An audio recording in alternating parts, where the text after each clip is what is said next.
Thank you so much for supporting మీ SS power of words. అలాగే 15% కంటే ఎక్కువ డిస్కౌంట్ ప్రోడక్ట్స్ను షాపింగ్ చేసినా సరే ఆఫర్స్ దొరకక టైం వేస్ట్ చేసుకుంటున్నారా? అయితే వెంటనే మన టెలిగ్రామ్ ఛానల్ను జాయిన్ అవ్వండి. బెస్ట్ డిస్కౌంట్ ఆన్ ప్రోడక్ట్స్ను మన టెలిగ్రామ్ ఛానల్లో పోస్ట్ చేశాను. టెలిగ్రామ్ ఛానల్ లింక్ డిస్క్రిప్షన్ మరియు కమెంట్లో పిన్ చేస్తాను. మంచి డిస్కౌంట్ ఆఫర్స్ను మిస్ అవ్వకండి. వెంటనే జాయిన్ అవ్వండి. కరెన్సీ నోటు ఎంత నలిగినా దాని విలువ తగ్గిపోదు. మనలో మంచితనం కూడా అంతే. ఎవరెన్ని నిందలు వేసినా మన విలువ తగ్గిపోదు.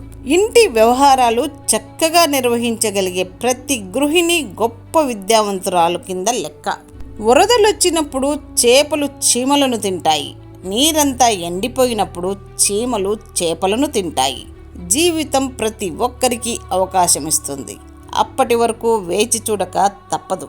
ప్రేమకు భాష కాదు, చేసుకున్న భాషలే ముఖ్యం. ప్రేమే రెండు మనసులను ముడివేసే బంధం. బద్ధకస్తునికి ఇష్టమైన పదం రేపు. తల్లిదండ్రులను ప్రేమించలేని వారు ఎన్ని పూజలు చేసినా వ్యర్థమే. అందం చూసే కళ్ళలో కాదు, ఆహ్వానించే మనసులో ఉండాలి. సమస్యను ఎదుర్కొనే సమయంలో మన ప్రతిభ కనిపిస్తుంది. స్వార్థపరుడి కంటే మరే వ్యక్తి మోసపోడు. మన అజ్ఞానం గురించి తెలుసుకోవడమే నిజమైన విజ్ఞానం. ఉత్తములు ఎదుటివారిలో మంచితనాన్నే చూస్తారు. సంపాదన లేని మగాన్ని, సంతానం లేని ఆడదాన్ని ప్రశాంతంగా బ్రతకనివ్వదు ఈ లోకం. అహంకారం విడిచిపెట్టి చూస్తే చుట్టూ ఉన్న ఆనందం మనకు కనిపిస్తుంది. మనిషికి శత్రువులు ఎవరో తెలుసా? ఒకటి భయం, రెండోది సోమరితనం. ఆవేశం అధికమైతే ఆలోచన తగ్గుతుంది. ఆలోచన తగ్గితే అంధకారమే మిగులుతుంది. గతం గురించి బాధపడే అంత సమయం మనసుకి ఇవ్వకు. అలసిపోయేంతగా సాగిపో. ఏది గుర్తురానంతగా నిద్రపో. నవ్వించడం యోగమో కాదో తెలియదు, కానీ నవ్వకపోవడం ఖచ్చితంగా రోగమేనట. గెలిస్తే నీకు ఎంతమంది ఉన్నారో తెలుస్తుంది. ఓడితే అందులో నీ వాళ్ళెంతమందో తెలుస్తుంది. గురువుని శిష్యుడు ఒక్కసారి ఇలా అడిగాడు, మృత్యువు మరియు మోక్షం మధ్య ఆంతర్యమేమిటి అని. మనస్సులో కోరికలు ఉండి నీ తుది శ్వాసను వదిలేస్తే అది మరణం. మనస్సులో ఏ విధమైన కోరికలు లేకుండా తుది శ్వాస ఆగిపోతే అది మోక్షం. శిష్యునికి మంచి సమాధానం చెప్పాడు గురూజీ. నాకు నేనే ప్రశ్న, నాకు నేనే సమాధానం, నాకు నేనే ధైర్యం.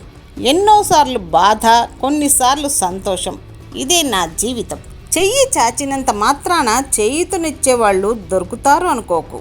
నీ వల్ల ఏ ఉపయోగము లేనంత వరకు అవతలి వాళ్ళకి నువ్వో చేతకాని వాడివే. సమయం నీది కానప్పుడు కొంచెం ఓర్చుకో. అదే సమయం నీ విలువను తెలియజేస్తుంది. ఎంత ఓర్చుకుంటే అంత గొప్ప స్థానానికి చేరుకుంటావు. ఓడిపోయాను. కొందరి మనుషుల నటన ముందు నటించడం రాక. అవసరమైనప్పుడు ఎంత అయినా ఖర్చు చేయండి. అవసరం లేనప్పుడు రూపాయి కూడా వృధా చేయకండి. పరాజయాలను పట్టించుకోకండి. అవి సర్వసాధారణం. అవే జీవితానికి మెరుగులు దిద్దేవి. ఓటములే లేని జీవితం ఉంటుందా? ఎల్లప్పుడూ మిమ్మల్ని సంతోషపెట్టే వారి దగ్గరికి మాత్రమే వెళ్ళడం కాదు, అప్పుడప్పుడు మీరు లేకుండా సంతోషంగా ఉండలేని వారి దగ్గరకు కూడా వెళ్ళండి. ఎలుగుబంటి నల్లగా ఉందని కాకి వచ్చి వెక్కిరించిందట. ఇదేమి విచిత్రమో, మనిషి కూడా తన లోపాలు చూసుకోకుండా ఎదుటివారి లోపాలను చూస్తాడు. పడిపోతానని భయపడితే నడక రాదు. ఓడిపోతానని భయపడితే విజయం రాదు. ఫలితం నువ్వు నిర్ణయించకు. ప్రయత్నిస్తూ పోతే ఫలితం అదే వస్తుంది. నేలను నాశనం చేసేవాడు నింగికి ఎదుగుతున్నాడు. నేలను ప్రేమించేవాడు ఆ నేలలోనే కలిసిపోతున్నాడు. ఎంత సంపాదించినా సర్దుకుపోయే భార్య ఉన్నంతకాలం ఆ భర్త ధనికుడే. నేనెంత ప్రేమ చూపించినా తను చూపించే ప్రేమ ముందు నా ప్రేమ ఎంత అనుకునే భర్త ఉన్నంతకాలం ఆ భార్య యువరాణియే.